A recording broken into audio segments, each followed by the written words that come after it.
Okay, sekarang sudah pukul 8. Okay, selamat pagi kepada semua murid.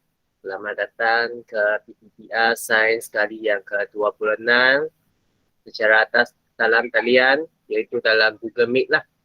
Okay, jadi hari ini kita akan balik kepada bab 1. Okay, kenapa cikgu nak balik kepada bab 1?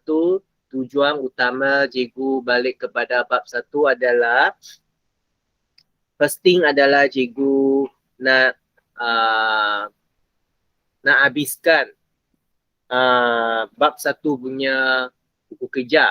Kerana cikgu rasalah buku kerja kamu dekat bab 1 belum betul-betul lengkap.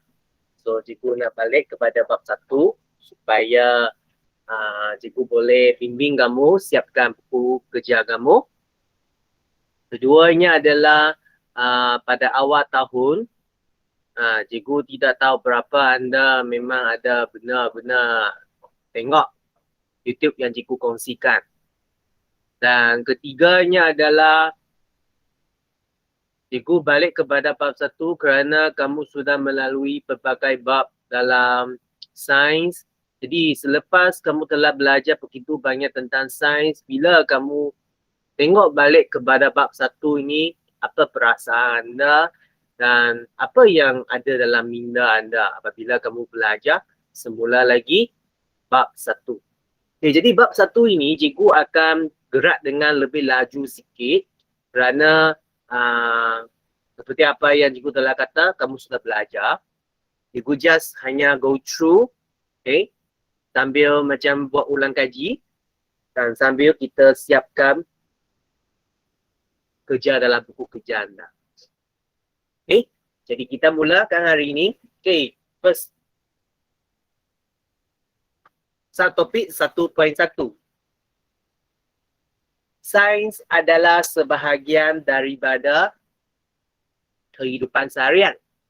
Okay, kalau kita lihat dekat sini, ada 7 perkara yang kita perlu belajar dalam satu topik ini. Pertamanya adalah macam mana kita hubungkan aktiviti seharian dengan sains. Adakah kamu setiap hari kamu dapat menghubungkan perkara yang di sekeliling kamu dengan sains? Tak perlu apa saja, hanya depan mata kamu. Yang kamu guna handphone ke ataupun kamu gunakan laptop ke ataupun guna komputer itu kan, yang depan kamu itu sudah adalah satu alat teknologi yang ada berkaitan dengan sains. Okay, lepas tu yang kedua, menitlak maksud sains.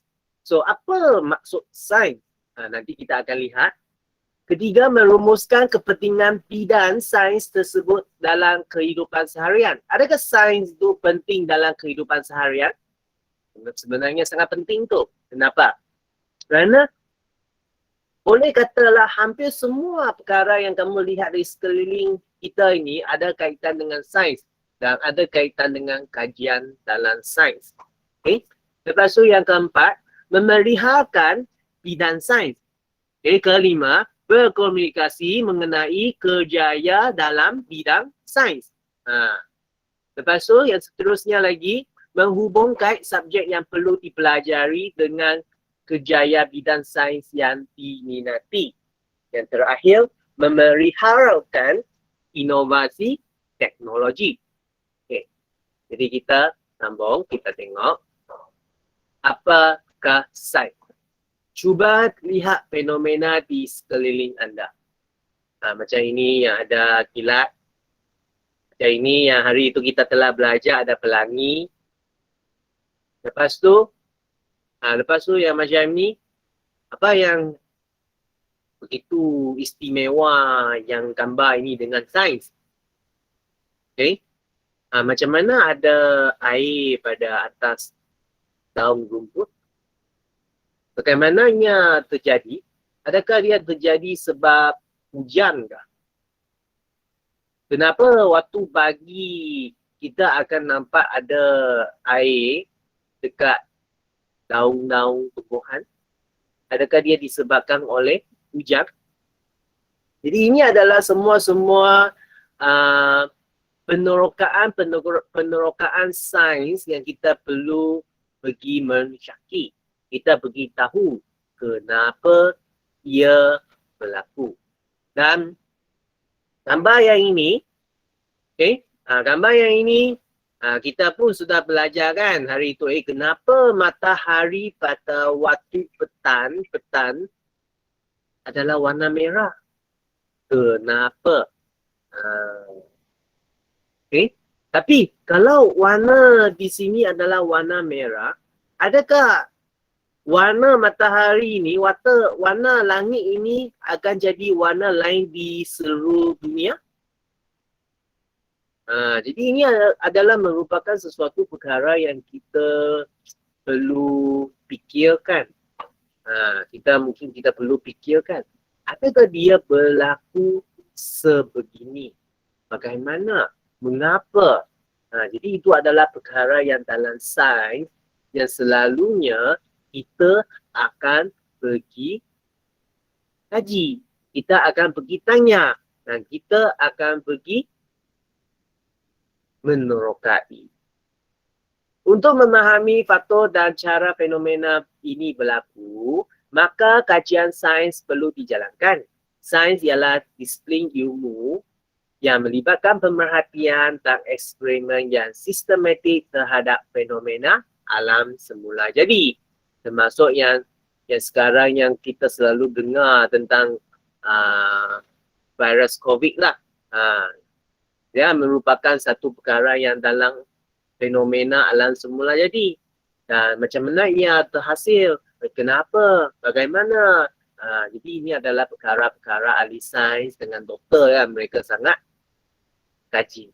Jadi lihat aktiviti kehidupan seharian kita. Macam kamu sekarang yang gunakan komputer ke ataupun menggunakan handphone ke, kamu sedang PTPR dengan cikgu. Lepas tu kita gunakan handphone selfie ke. Adakah sains mengubah atau mempengaruhi aktiviti dalam kehidupan seharian anda? Berikan beberapa contoh lain aktiviti dalam kehidupan seharian yang berkaitan dengan sains. Betul banyak kan? Macam periuk nasi kamu dekat rumah. Kebanyakan orang menggunakan periuk nasi elektrik untuk masak nasi kan? Lepas tu, pelbagai alat elektrik lah macam TV, radio, semua ini adalah alat-alat yang kita gunakan. Macam sekarang ini cikgu bersama dengan kamu PTPR dengan menggunakan Google Meet. Itu hanya kita sekarang yang guna. Boleh? Bayangkan kalau 10 tahun yang lalu, tahun ini 2021, 2011. Cikgu masih ingat pada 2011, teknologi dunia masa itu tidak ada lagi Google Meet. Tak ada lagi Google Meet. Masa itu, Telegram pun belum ada lagi. Masa itu hanya ada WhatsApp lah. Pelbagai perkenalan benda lain.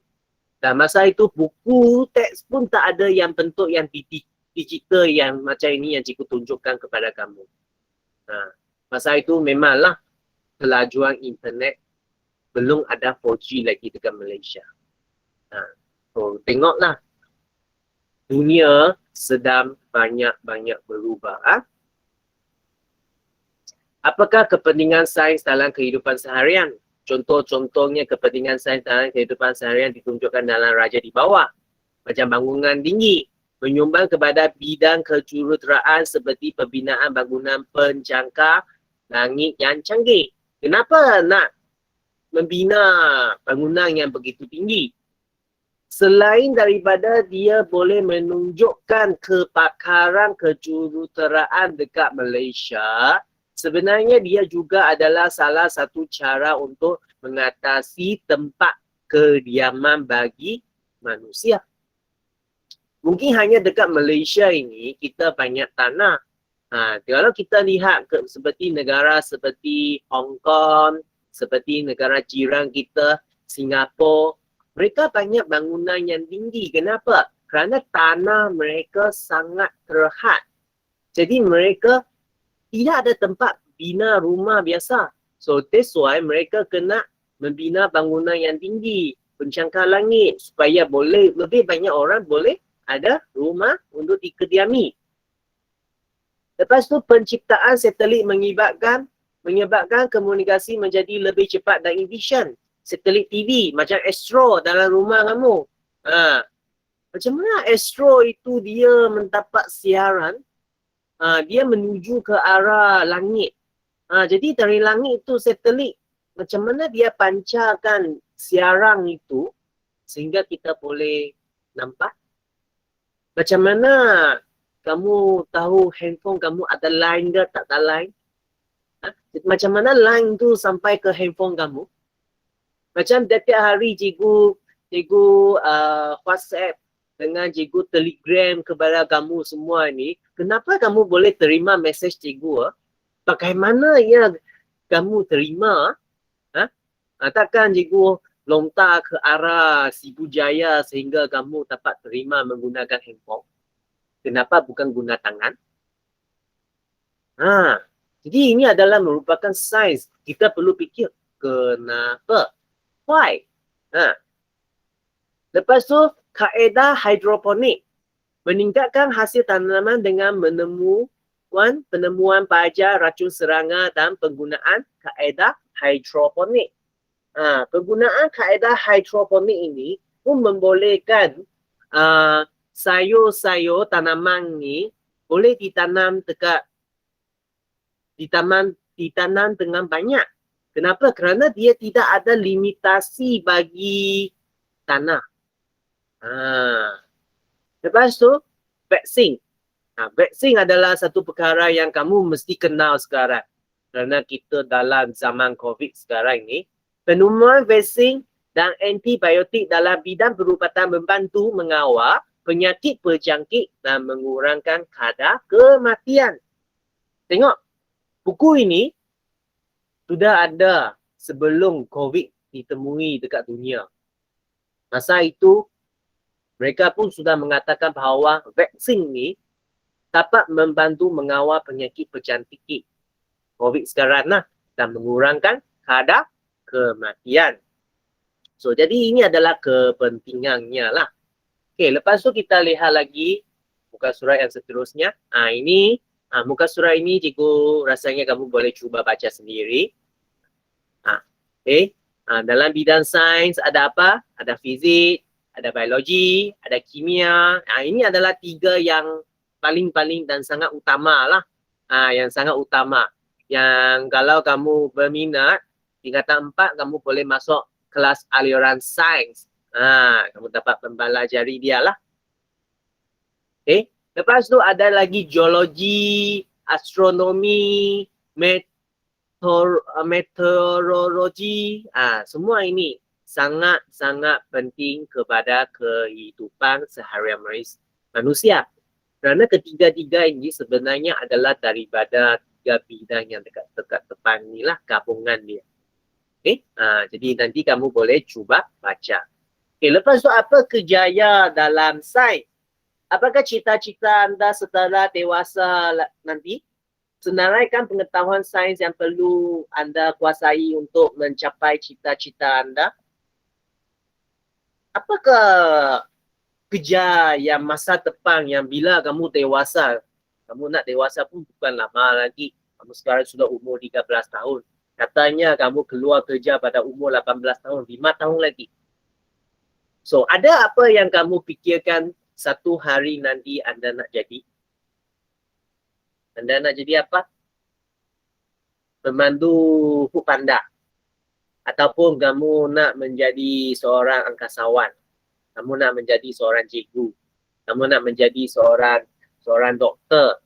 Kerana kamu nampak sekarang macam COVID ini, kamu rasa nak jadi doktor. Satu hari nanti boleh membantu dunia. Ataupun kamu nak jadi ahli sains. Ataupun kamu nak jadi pelbagai yang lainnya. Yang kamu semua yang tinggal dekat Sibujaya sangat dekat dengan airport. Mungkin ada antara kamu nak jadi pramugari. Ada yang nak jadi kapten bawa kapal terbang. Jadi Apa pengetahuan sains yang anda perlu tahu? Apa pengetahuan sains yang anda perlu tahu? Jadi di sini ada beberapa contoh kejayaan sains yang berkaitan dengan subjek yang perlu dipelajari. Kalau yang macam dengan fizik, ahli astronomi, ahli oceanografi, guru, ahli meteorologi, jurutera, ahli fizik. Cikgu sebenarnya cikgu ada belajar dalam bidang fizik lah. Memang salah satu cabang dalam di bawah sains. Lepas tu biologi, doktor perubatan, ahli botanik, ahli zoologi. Ahli botanik adalah mengkaji tentang tumbuhan lah. Zoologi adalah belajar tentang haiwan. Guru, ahli oceanografi, tengok ada kaitan kan? Ini adalah tentang laut lah. Okay. Lepas tu ahli microbiologi, ahli biologi. Lepas tu kimia, ahli farmasi, ahli oceanografi, guru, ahli forensik, ahli kimia. Kalau geologi adalah lebih kepada bentuk muka bumi kita.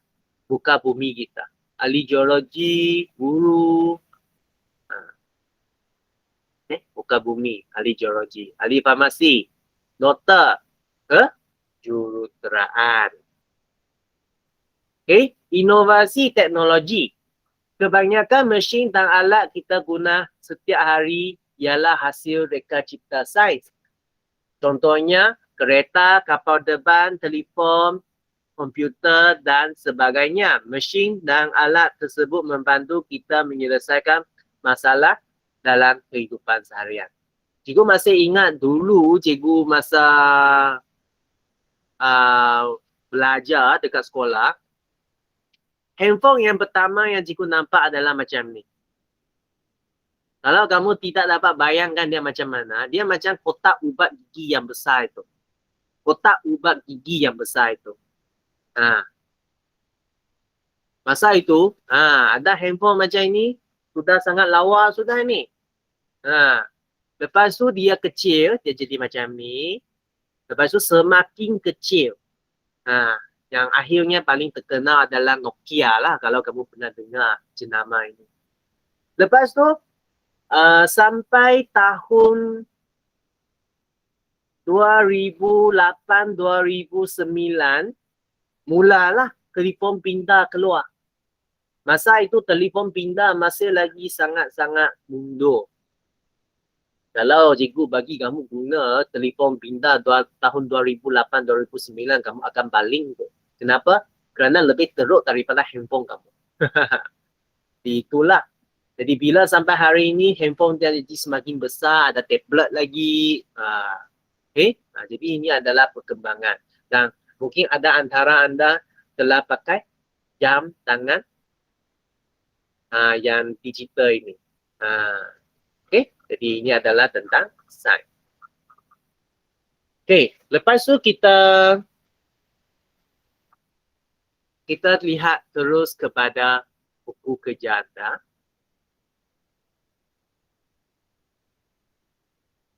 Okay, cara cikgu adalah cikgu habis satu topik, cikgu pergi buku kerja dahulu.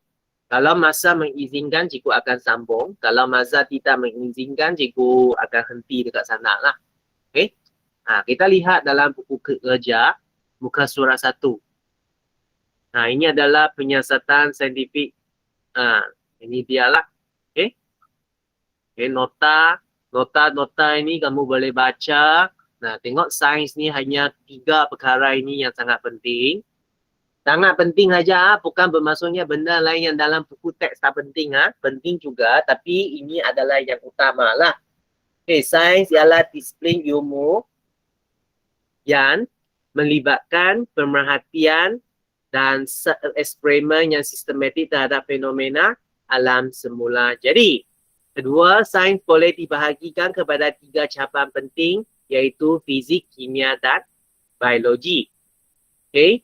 Dan ketiga, contoh-contoh kejaya sains termasuk ahli sains, doktor, guru sains dan jurutera. Okay. Kita lihat kepada buku surat 1. Cikgu tahu muka surat 1 ini, cikgu pernah terangkan kepada kamu masa dekat sekolah hari itu kan? Bulan 4.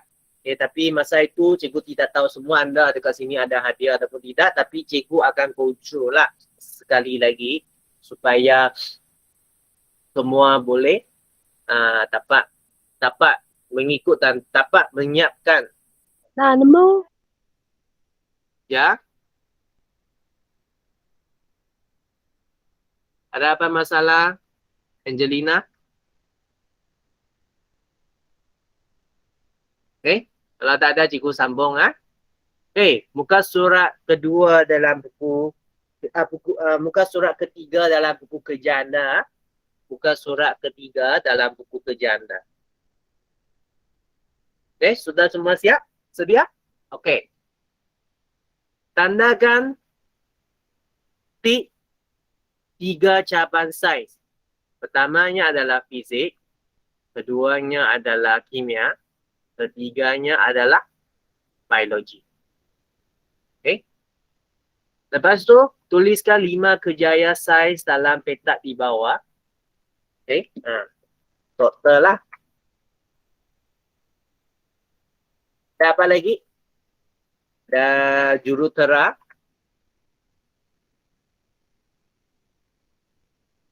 Apa lagi? Saintis.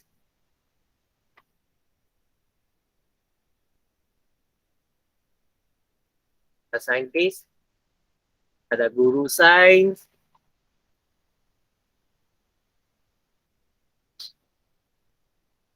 Ada lagi apa? Ada lagi angkasawan.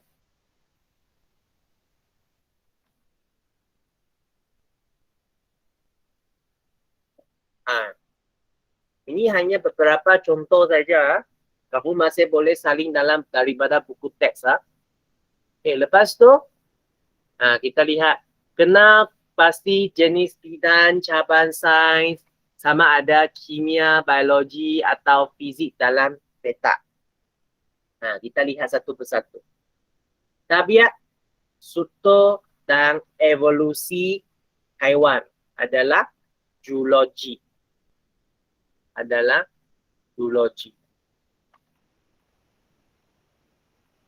Yang baru masuk buku kerja anda muka surat 3.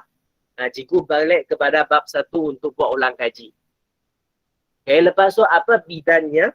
Bidangnya adalah biologi. B. Biologi. Lepas tu yang kedua, B.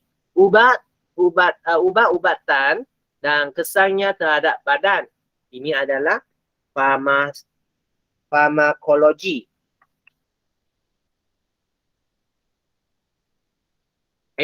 Ini adalah dalam bidang apa? Ini adalah dalam bidang kimia.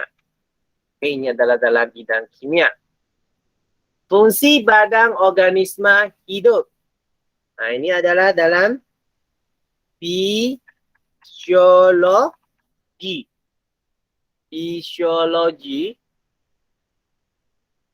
Dia adalah di bawah bidang biologi. Kehidupan tumbuhan adalah botanik.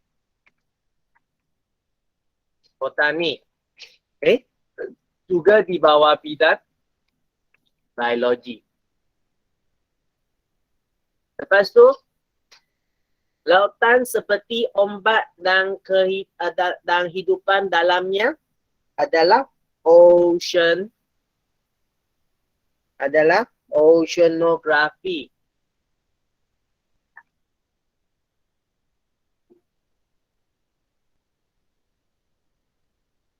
Oceanografi.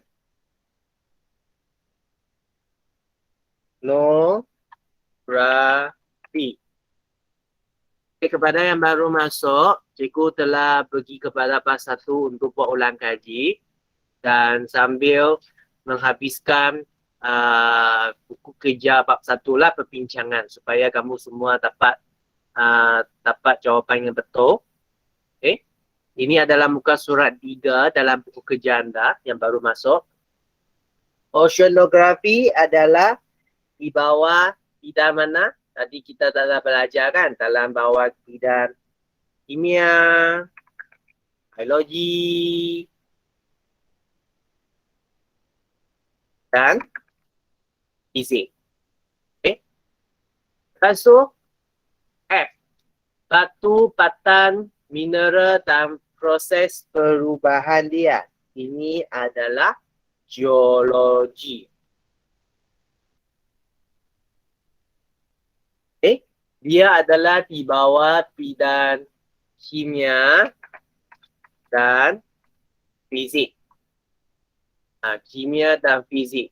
Kimia adalah lihat kepada proses perubahan dia lah. Okay. Dan fizik adalah lihat kepada bentuk muka dia, semua itulah. Okay, mikroorganisma seperti virus dan bakteria, dia adalah mikrobiologi.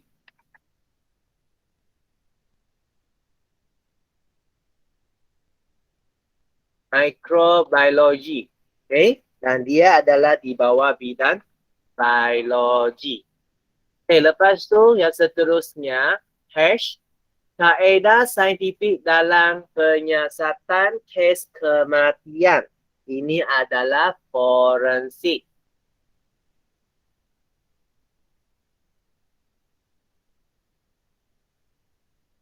Forensik juga adalah satu bidang yang sangat penting.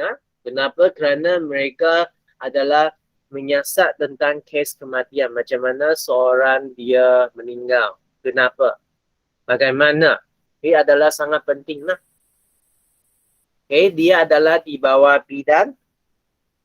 Okay, dia adalah di bawah, kalau forensik ini kan, dia bukan sahaja di bawah bidang biologi, dia juga di bawah bidang kimia, biologi, dan fizik. Dia adalah sangat banyaklah bidang dia. Kalau kamu ada peluang, kamu boleh lihat drama yang ada kaitan dengan forensik ini, kamu akan nampak dengan lebih lah. Okay. Lepas tu I. Objek dan fenomena di angkasa lepas. Okay. Adalah astronomi.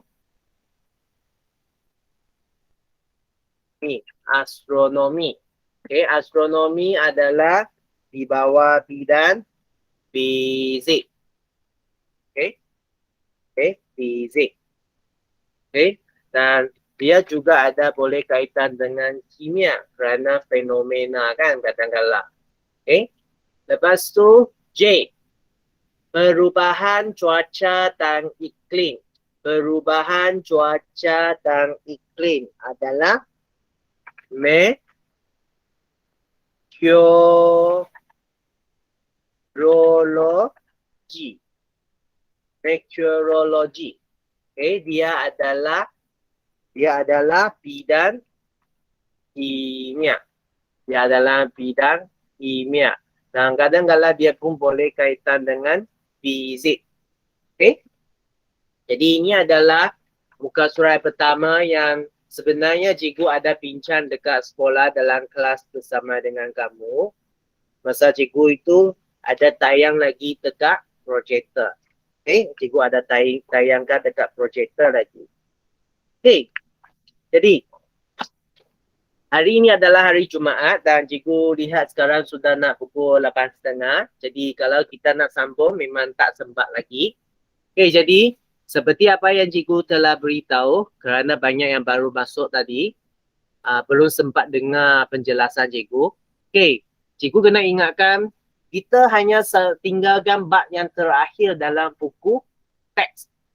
Dalam buku teks saja, kita tinggal bab yang terakhir. Jadi, cikgu akan pergi kepada bab 1 untuk ulangi kerana cikgu nak membimbing kamu siapkan buku kerja dalam bab 1. Okay. Dan cikgu akan rancang tentang macam mana bagi kamu kuis. Okay. Cikgu akan rancang dan macam mana bagi kamu kuis. Okay. Dan cikgu akan cuba bagi kuis tu pada setiap hari Isnin mula minggu depan.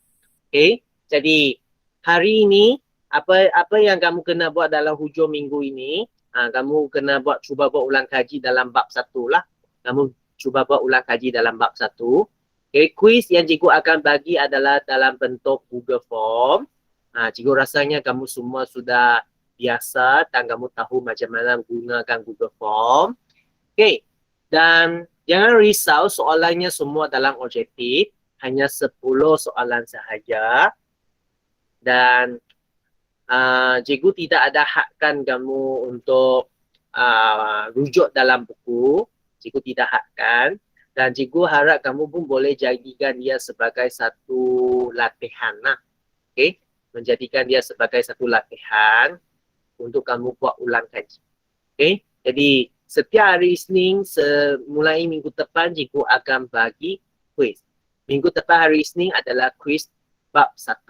Okay, bab 1. Okay, jadi cuba belajar dahulu. Okay? Jangan risau, kuis cikgu akan bagi masa 2 hari untuk siap. Cikgu bagi hari Isnin, tapi kamu hantar paling lewatnya adalah sebelum hari Rabu lah. Kalau kamu boleh siap awal, memang boleh hantar awal lah. Jangan hantar saja. Siap, hantar saja. Jadi ada apa-apa masalah nak tanya dengan cikgu? Ada masalah dan soalan nak tanya dengan cikgu tentang pembelajaran hari ini? Tak. Prisley, ada apa masalah? Prisley, ada soalan? Wah, ada orang sudah nak baik cikgu sudah. Okey, cikgu tahu kamu tidak ada masalah. Tak apa, jadi kita sampai sini saja hari ini. Jadi kita jumpa lagi Isnin minggu depan untuk sambung bab 1 lagi. Bye-bye.